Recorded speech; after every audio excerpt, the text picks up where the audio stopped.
Everybody, it is Saturday, August 15th, 2026, and we left off on Genesis 47, verse 1. So Joseph went in and told Pharaoh, "My father and my brothers, with their flocks and herds and all that they possess, have come from the land of Canaan. They are now in the land of Goshen." And from among his brothers he took 5 men and presented them to Pharaoh. "Your servants are shepherds, as our fathers were," they said to Pharaoh. "We have come to sojourn in the land, for there is no pasture for your servants. For there is no pasture for your servants' flocks, for the famine is severe in the land of Canaan. And now please let your servants dwell in the land of Goshen." Then Pharaoh said to Joseph, "Your fathers and your brothers have come to you. The land of Egypt is before you. Settle your father and your brothers in the best of the land. Let them settle in the land of Goshen, and if you know any able men among them, put them in charge of my livestock." Then Joseph brought in Jacob his father and stood him before Pharaoh, and Jacob blessed Pharaoh. And Pharaoh said to Jacob, "How many are the days of the years of your life?" And Jacob said to Pharaoh, "The days of the years of my sojourning are 130 years. Few and evil have been the days of the years of my life, and they have not attained to the days of the years of the life of my fathers in the days of their sojourning." And Jacob blessed Pharaoh and went out from the presence of Pharaoh. Then Joseph settled his father and his brothers and gave them a possession in the land of Egypt, in the best of the land, in the land of Ramses, as Pharaoh had commanded. And Joseph provided his father, his brothers, and all his father's household with food according to the number of their dependents. Now, I thought, before we continue on, what verse was that? Verse 13. I thought that Joseph told his brothers to tell Pharaoh that they were caretakers of livestock, but not shepherds. And then they tell him that here, because shepherds are an abomination to Egyptians. So let's mark this. I'm going to ask about that. I'm almost positive. So I think it was at the end of the last chapter, Genesis 46. Yeah, okay, very last verse. It says, whoops, why did I do that? It says, "You shall say, your servants have been keepers of livestock from our youth even until now, both we and our fathers, in order that you may dwell in the land of Goshen, for every shepherd is an abomination to the Egyptians." Weird. Okay, so an oversight perhaps. Genesis 46,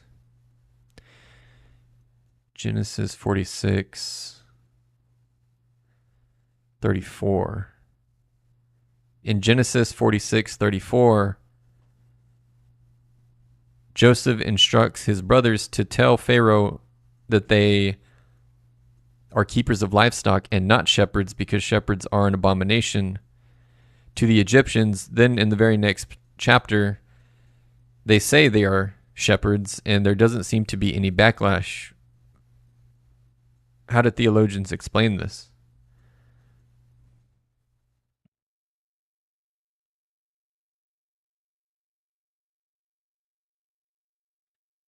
The apparent contradiction mostly disappears once you look closely at what Joseph actually tells them to say. Okay. He doesn't tell them to deny being shepherds. In Genesis 46:33-34, Joseph anticipates Pharaoh asking, "What is your occupation?" He tells his brothers to answer, "Your servants have been keepers of livestock from our youth even until now, both we and our fathers." Then Genesis 47:3 records what they actually say. "Your servants are shepherds, as our fathers were." Okay.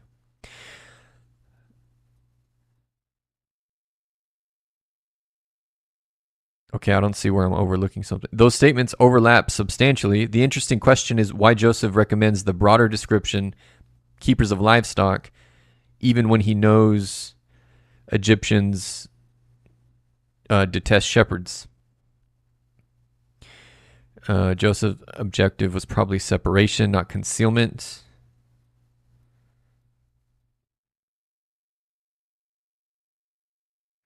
At first, that sounds like don't tell them you are shepherds, but Joseph's logic is arguably the opposite. Make their pastoral occupation clear so Pharaoh will put them somewhere separate from the Egyptian population. Goshen was suitable for their animals, and Egyptian aversion to shepherds gave Pharaoh an additional reason to let them settle there as a distinct community. Many commentators therefore understand the abomination not as a danger Joseph is trying to hide, but as something he is strategically using to secure Israel's geographical separation. That becomes especially significant in the larger Genesis story. Israel arrives in Egypt as a clan of about 70 people, but they need to remain sufficiently distinct to become a nation rather than simply assimilating into Egypt.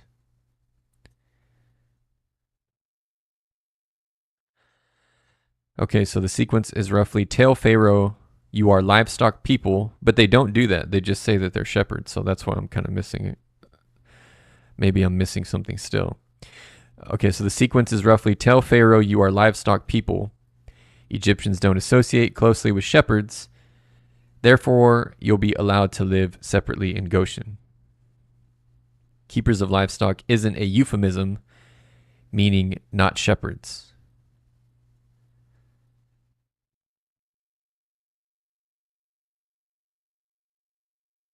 Oh, okay. So I guess he's saying... Oh, okay. I see what I'm missing. So, okay. So keepers of livestock and shepherds are interchangeable. So, which makes sense. So keepers of livestock... I don't know why I'm typing this. So keepers of livestock and shepherd are interchangeable then, in this case.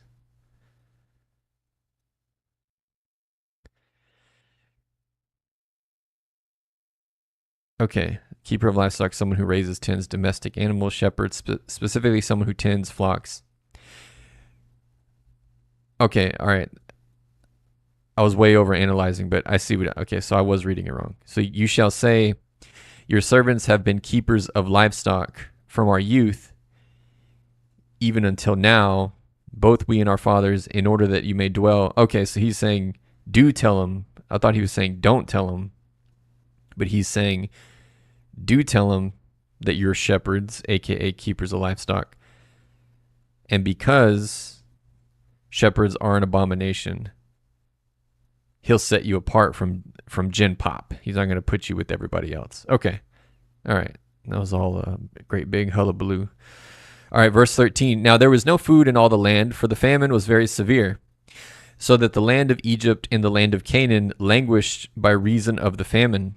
And Joseph gathered up all the money that was found in the land of Egypt and in the land of Canaan, in exchange for the grain that they bought. And Joseph brought the money into Pharaoh's house.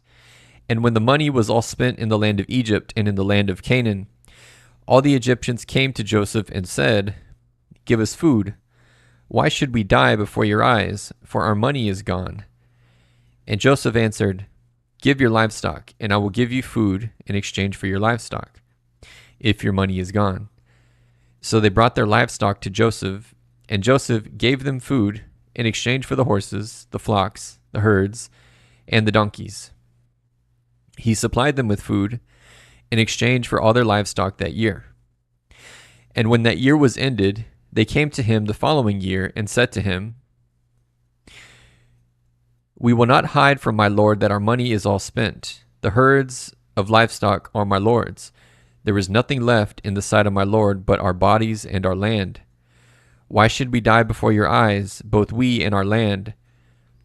Buy us and our land for food, and we with our land will be servants to Pharaoh.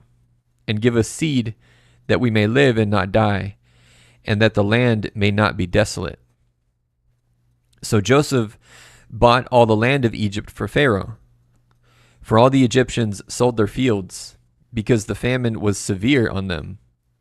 The land became Pharaoh's, And for the people, he made servants of them from one end of Egypt to the other. Interesting. Interesting.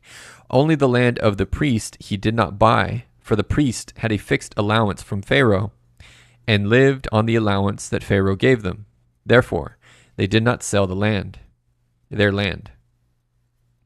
Then Joseph said to the people, "Behold, I have this day bought you and your land for Pharaoh. Now here is seed for you, and you shall sow the land. And at the harvest you shall give a fifth to Pharaoh, and your fifths shall be your own, and 4/5 shall be your own, as seed for the field, and as food for yourselves and your households, and as food for your little ones." And they said, "You have saved our lives. May it please my Lord, we will be servants to Pharaoh." So Joseph made it a statute concerning the land of Egypt, and it stands to this day that Pharaoh should have the fifth. The land of the priest alone did not become Pharaoh's. Thus Israel... Well, hold on a sec. What priest are they referring to?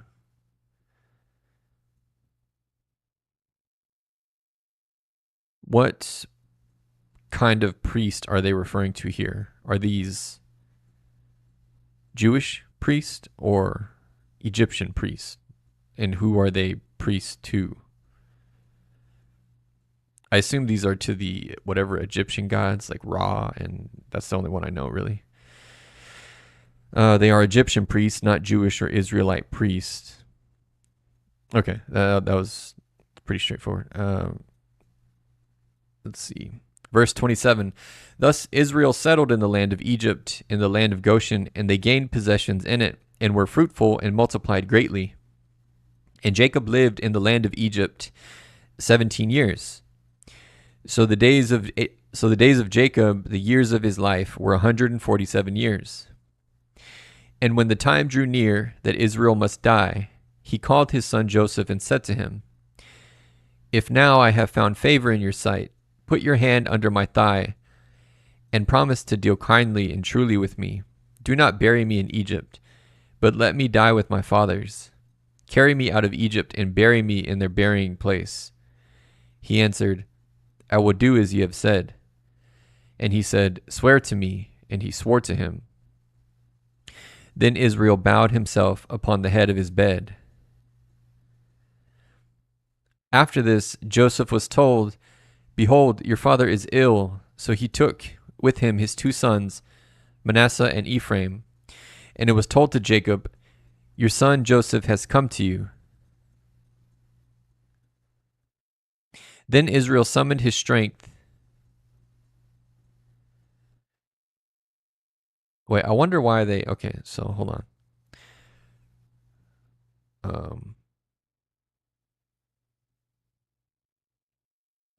Why in the Bible does it often waffle between Jacob's old name and his new name, meaning Jacob and Israel? And I've seen it done with other characters as well. Because, I mean, even here in the same verse, it does this. Because Jacob is or used to be Israel. God gave him a new name. But it still refers to him as Jacob sometimes. But why?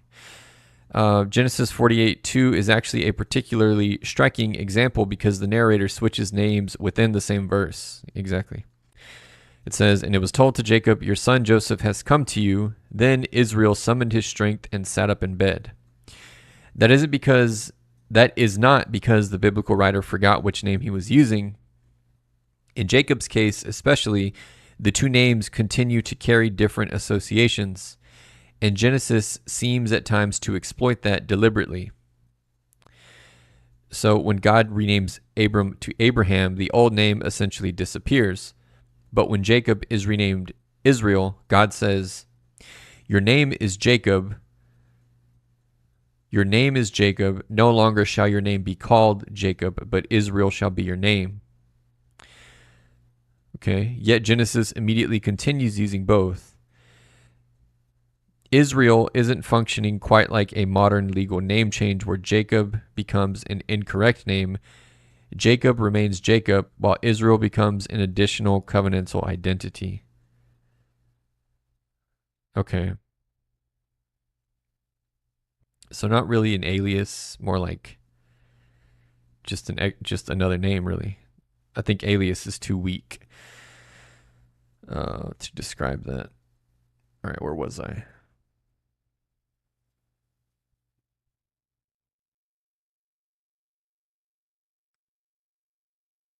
I was here. Verse 3. And Jacob said to Joseph, God Almighty appeared to me at Luz in the land of Canaan and blessed me, and said to me, Behold, I will make you fruitful and multiply you, and I will make of you a company of peoples, and will give you this land to your offspring after you for an everlasting possession. And now your 2 sons, who were born to you in the land of Egypt, before I came to you in Egypt, are mine. Ephraim and Manasseh shall be mine, as Reuben and Simeon are. And the children that you fathered after them shall be yours. They shall be called by the name of their brothers in their inheritance. As for me, when I came from Paddan, to my sorrow, Rachel died in the land of Canaan on the way, when there was still some distance to go to Ephrath. And I buried her there on the way to Ephrath, that is, Bethlehem. When Israel saw Joseph's sons, he said, Who are these? Joseph said to his father, These are my sons, whom God has given me here. And he said, Bring them to me, please, that I may bless them. Now the eyes of Israel were dim with age, so that he could not see. So Joseph brought them near, and he kissed them and embraced them. And Israel said to Joseph, I never expected to see your face, and behold, God has let me see your offspring also. Then Joseph removed them from his knees, and he bowed himself with his face to the earth. And Joseph took them both, Ephraim in his right hand toward Israel's left hand, and Manasseh in his left hand toward Israel's right hand, and brought them near him. And Israel stretched out his right hand and laid it on the head of Ephraim, who was the younger, and his left hand on the head of Manasseh, crossing his hands, for Manasseh was the firstborn. And he blessed Joseph and said, The God before whom my fathers Abraham and Isaac walked, the God who has been my shepherd all my life, long to this day, the angel who has redeemed me from all evil, bless the boys. And in them let my name be carried on, in the name of my fathers Abraham and Isaac, and let them grow into the multitude in the midst of the earth. This is interesting. Okay, so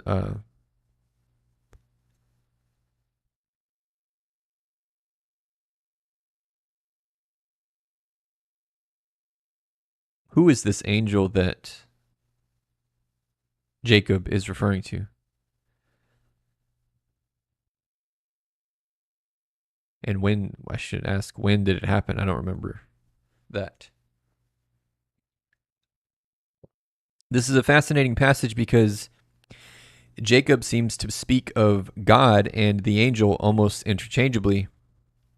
There are 2 major interpretations, but in Christian theology, there is a strong case that Jacob is referring to the angel of the Lord, i.e., a Christophany, a pre-incarnate Jesus Christ, is what I believe the angel of the Lord is. The divine messenger who had appeared to him throughout his life, who many Christians understand as a pre-incarnate appearance of Christ. So look at the full sentence. Genesis 48:15 through 16 forms one continuous blessing. The God, so he's referring to the when he had that wrestling match before he saw Esau, his brother, which we read, I think that was like 2 days ago. Okay.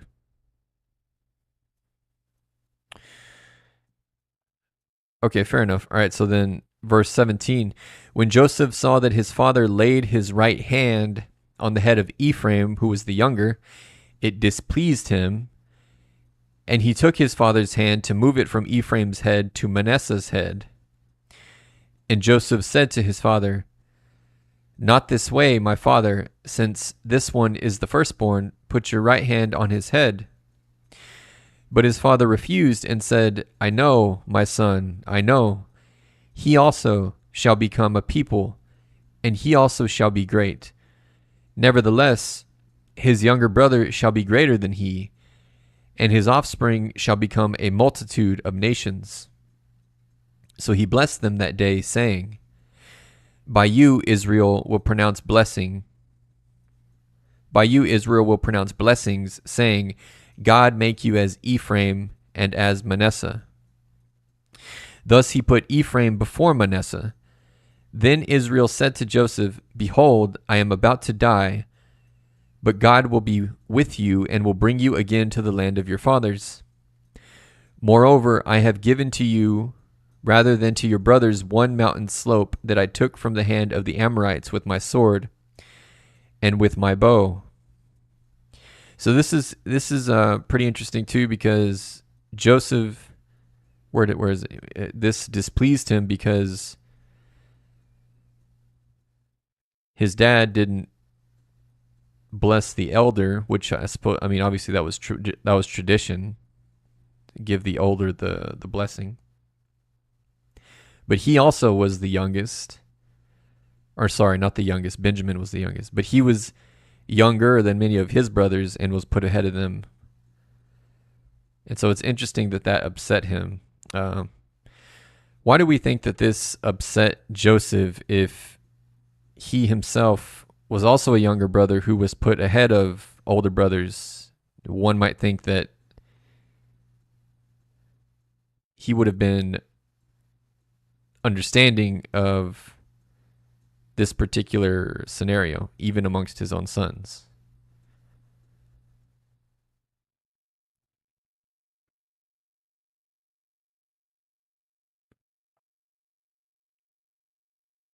Joseph's own history makes his reaction especially interesting.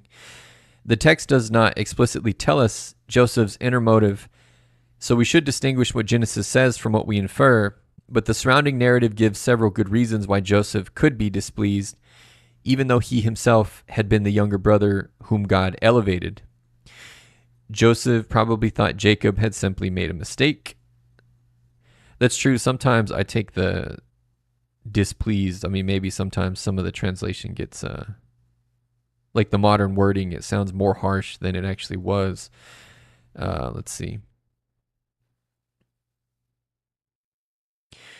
Number 2, Joseph's own experience may actually explain why he didn't want this.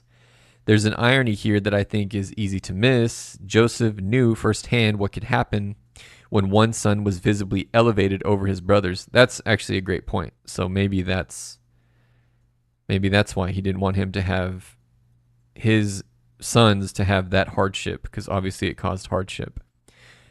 Even though it all worked out, but that caused major hardship for him and his brothers in their childhood. Yeah, that's actually a really good point. Well, how about that? Okay, I received that. Verse 18, and Joseph said to, oh no, sorry, I read this. Okay, so we finished Genesis 48 on to Genesis 49, verse 1. Then Jacob called his sons and said, Gather yourselves together that I may tell you what shall happen to you in days to come. Assemble and listen, O sons of Jacob. Listen to Israel your father. Reuben, you are my firstborn, my might and the firstfruits of my strength, preeminent in dignity and preeminent in power. Unstable as water, you shall not have preeminence. Because you went up to your father's bed, then you defiled it. He went up to my couch. Wait, what?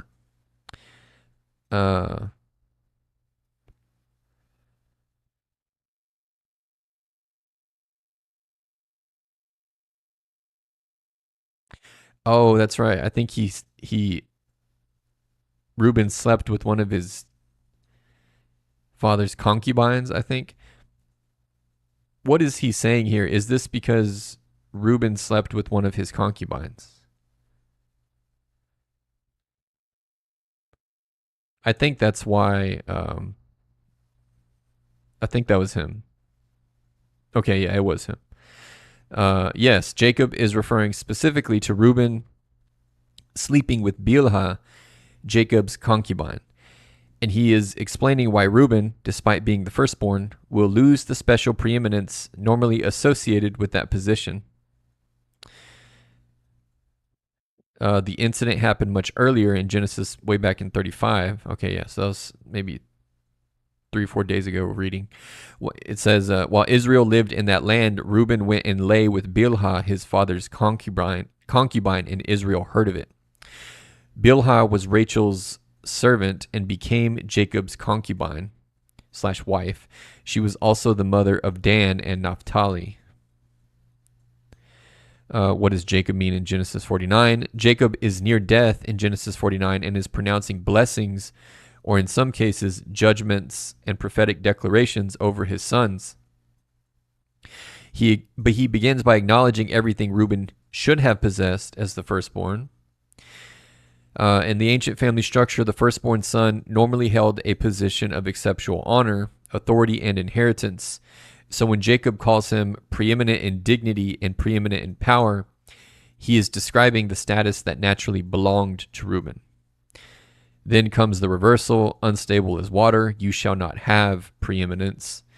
The idea is that Reuben lacked the steadiness and the self-control necessary for that position. His sexual act with Bilhah becomes the decisive example. Okay, and then he describes it. Okay. Let's see. Okay, that's a whole lot. All right, so let's go back. Okay, but that's what he's saying. So that was the issue. Verse 5, Simeon and Levi are brothers. Weapons of violence are their swords. Let my soul come not into their counsel. O my glory, be not joined to their company. For in their anger they killed men, and in their willfulness they hamstrung oxen. Wait, what? For in their anger they killed men, and in their willfulness they hamstrung oxen. So we know what he's referring to when he says they killed men, because those, I forget who they were, those people, basically that guy sexually assaulted their sister, and these two snuck into that town and killed them for it. So that's what he's describing with the violence. But what is the reference to the oxen? What does that mean? I understand why he calls them violent, because these two were the ones that killed the man that sexually assaulted their sister. But what is the reference to the oxen?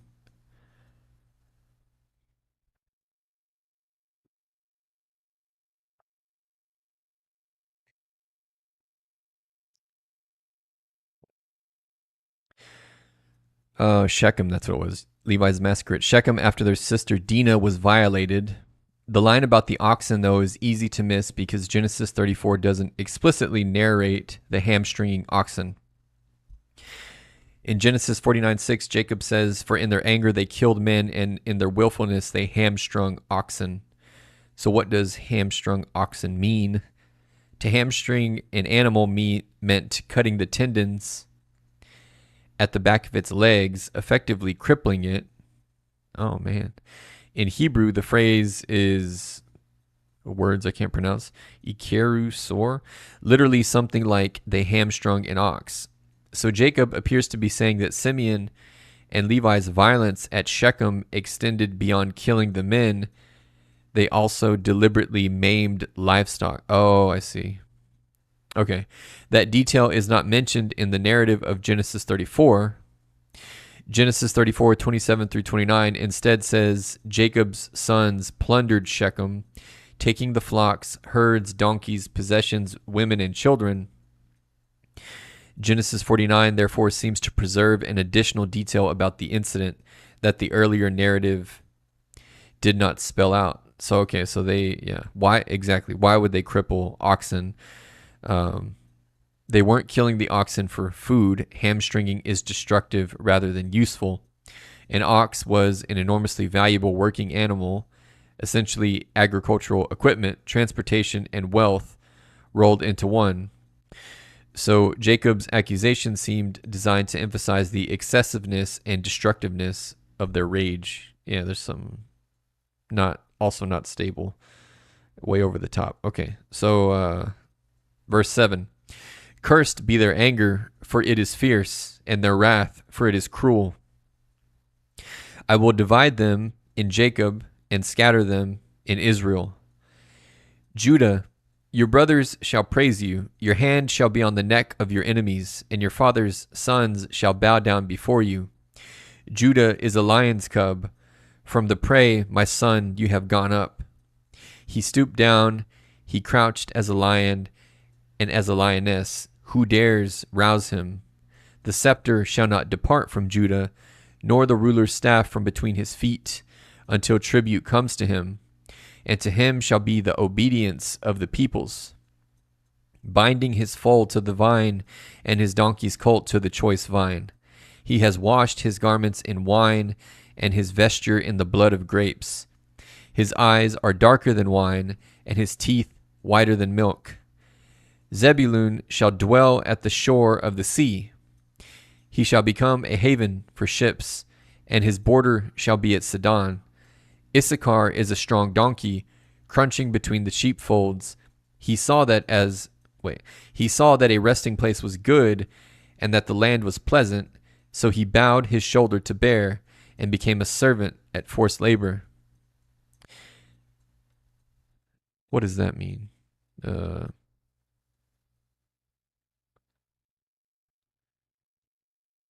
guess that just means he'll be relegated to a life of labor. He's good at working with his hands. Describe what this means.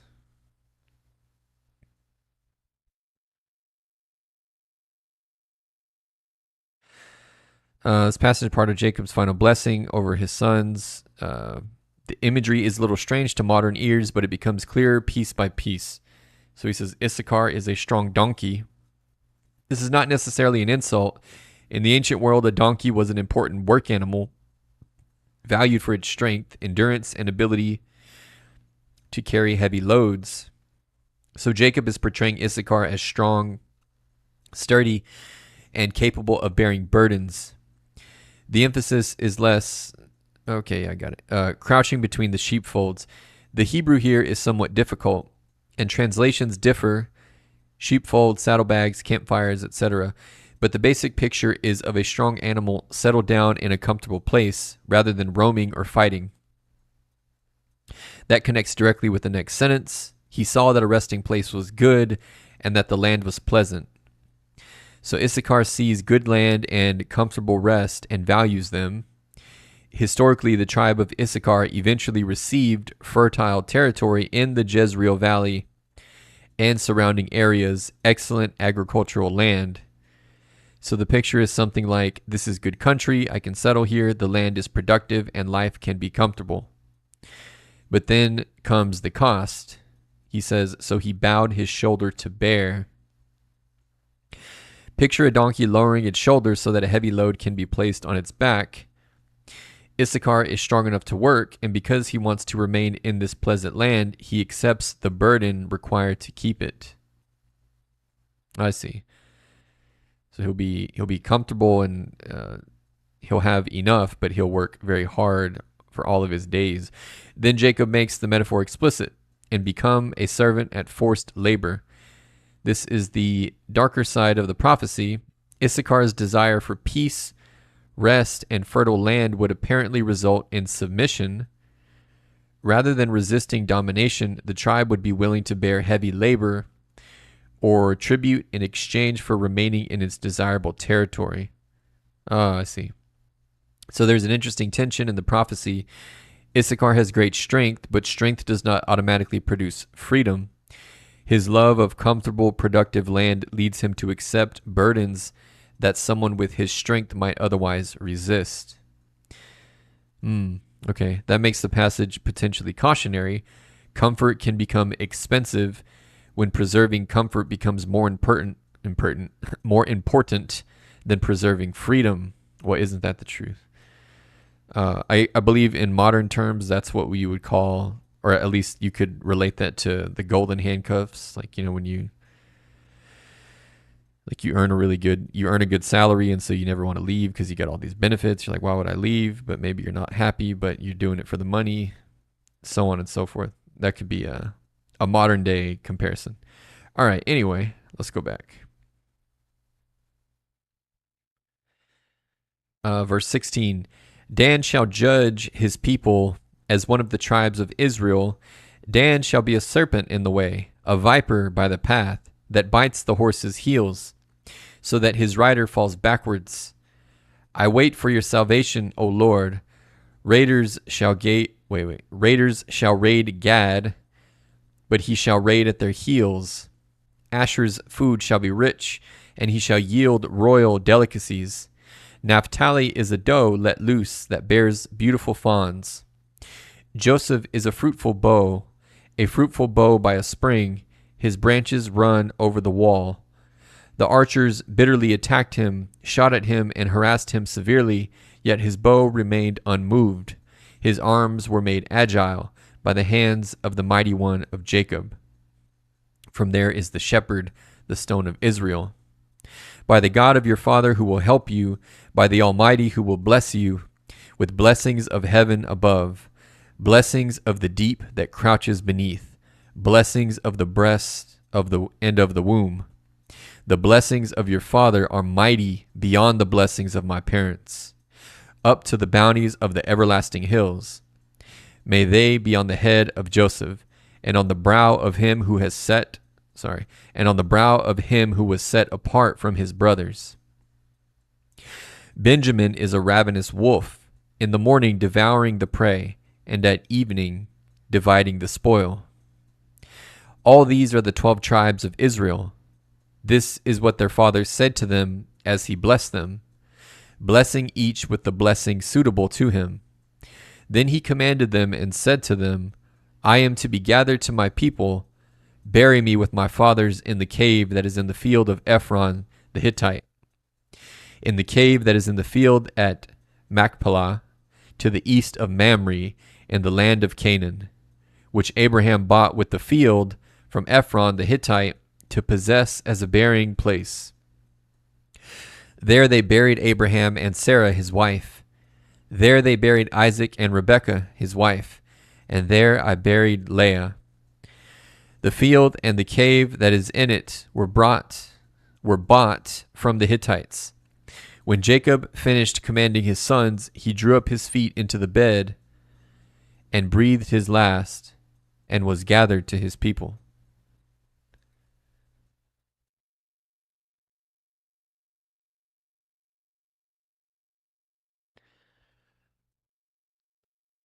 FluckX Battery 13 says, thank you for being here and doing this even if no one watches. Thank you for spreading the gospel and being a disciple. Thank you for reminding us all of the good word. Thank you, brother or sister. I'm not sure, but either way, I appreciate that very much. And I'm happy to do it. Okay, Genesis 50, verse 1. Then Joseph fell on his father's face and wept over him and kissed him. And Joseph commanded his servants, the physicians, to embalm his father. So the physicians embalmed Israel. 40 days were required for it, for that is how many are required for embalming.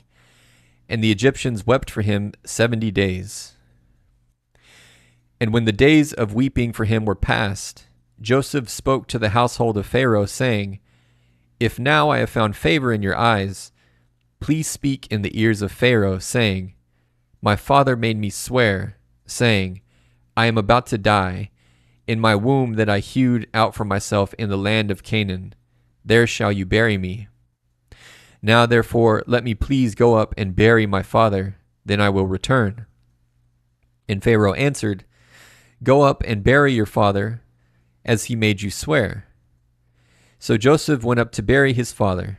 With him went up all the servants of Pharaoh, the elders of his household, and all the elders of the land of Egypt, as well as all the household of Joseph, his brothers, and his father's household. Only their children, their flocks, and their herds were left in the land of Goshen. And there went up with him both chariots and horsemen. It was a very great company. When they came to the threshing floor of Atad, which is beyond the Jordan, they lamented there with a very great and grievous lamentation, and he made a mourning for his father 7 days. When the inhabitants of the land, the Canaanites, saw the mourning on the threshing floor of Atad, they said, "This is a grievous mourning by the Egyptians." Therefore the place was named Abel Mizraim. It is beyond the Jordan. Thus his sons did for him as he had commanded them. For his sons carried him to the land of Canaan and buried him in the cave of the field at Machpelah, to the east of Mamre, which Abraham bought with the field from Ephron the Hittite to possess as a burying place. After he had buried his father, Joseph returned to Joseph returned to Egypt with his brothers and all who had gone up with him to bury his father. When Joseph's brothers saw that their father was dead, they said, "It may be that Joseph will hate us and pay us back for all the evil that we did to him." So they sent a message to Joseph saying, "Your father gave this command before he died. Say to Joseph, 'Please forgive the transgression of your brothers and their sin, because they did evil to you. And now please forgive the transgression of the servants of the God of your father.'" Joseph wept when they spoke to him. His brothers also came and fell down before him and said, "Behold, we are your servants." But Joseph said to them, Do not fear, for I." Sorry. But Joseph said to them, "Do not fear, for am I in the place of God? As for you, you meant evil against me, but God meant it for good." It's a banger. I got to save that one. "As for you, you meant evil against me, but God meant it for good, to bring it about that many people should be kept alive, as they are today. So do not fear, I will provide for you and your little ones." Thus he comforted them and spoke kindly to them. So this is really interesting because this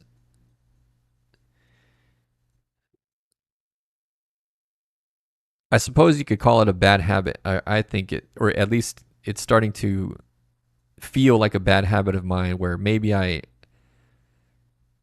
do too much pearl clutching, but I just think it's interesting that there's points in Genesis where we come across deception and there doesn't seem to be any immediate backlash or even in some cases any negative consequence at all. But I always think it's interesting just to point it out in case I'm missing a part of the message or something of that sort. But anyway, so like right here, when Joseph's brothers saw that their father was dead, they said, "It may be that Joseph will hate us and pay us back for all the evil that we did to him." So they sent a message to Joseph saying, "Your father gave this command before he died," which he didn't. They made that up. But anyway, let's ask about that. Let's see. What do the theologians say about different points in Genesis and perhaps even across the entire Bible where there are instances like this where there is clear deception that's being perpetrated, but there doesn't seem to be any immediate consequence or even any consequence at all? What are we to glean from that, if anything? Obviously, that doesn't mean like lying's okay or whatever, but if there's a larger message there, it's something that I want to capture.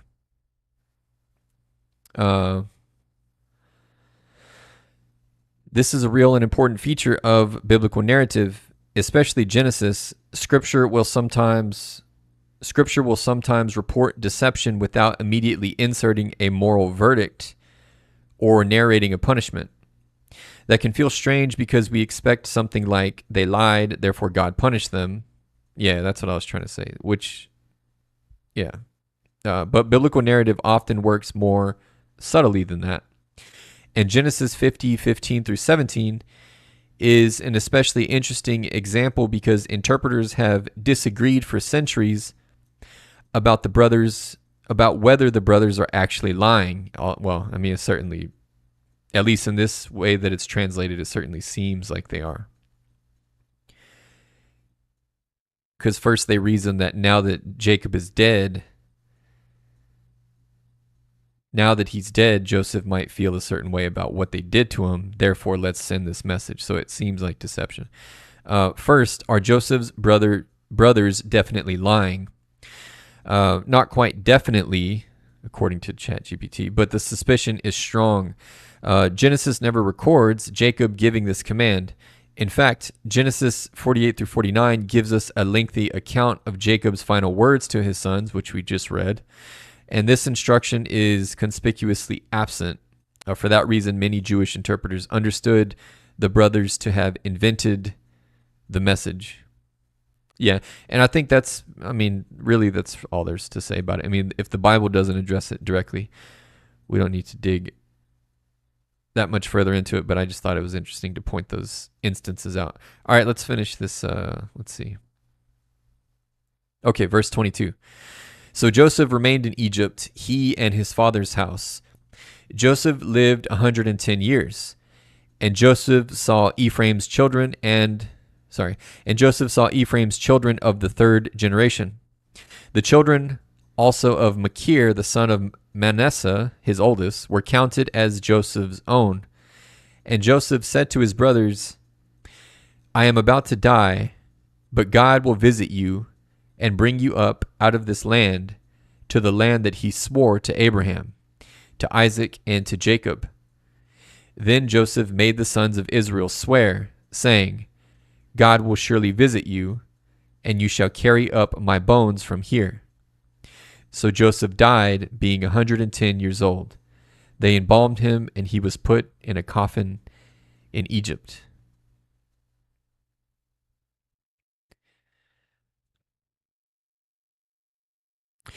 So that's also interesting. So they didn't wait. Maybe that happens later. We'll just mark that. He says, carry up my bones from here. But when he died, they just put him in a coffin in Egypt. That's interesting. Okay. All right, but that's the end of Genesis. So now we are on to Exodus 1. So we'll start that tomorrow. We'll pick that up tomorrow. So thanks for tuning in. Don't forget to drop a sub, share it with a friend. God bless you guys, and good night.